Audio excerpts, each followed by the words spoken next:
Hello guys, good morning. Ito po yung video namin na nung day off namin at pumunta kami sa Marina Bay. At itutur ko po kayo kung saan kami pumupunta tuwing day off namin magkakaibigan.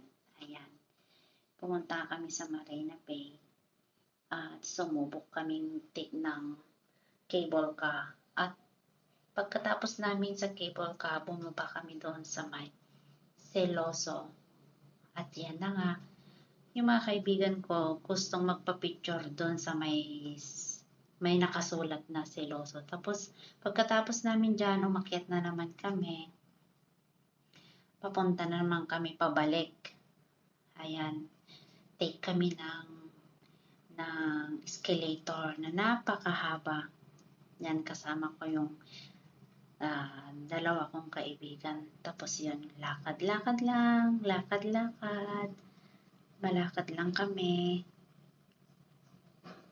Tapos yan, nagantay na naman kami. Ayun, yan, pinapacheck pa ng kasama namin yung ticket namin.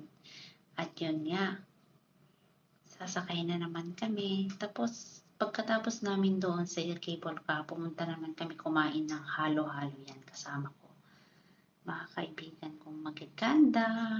Ayan, nag-video pa.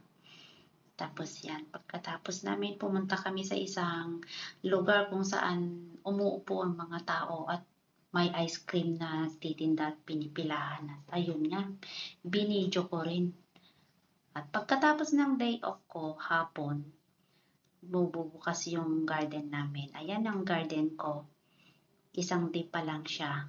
At yan na nga, guys, ang lalaki na yung mga tanim ko. At next time, again, mag-video pa ako more. Bye-bye! God bless!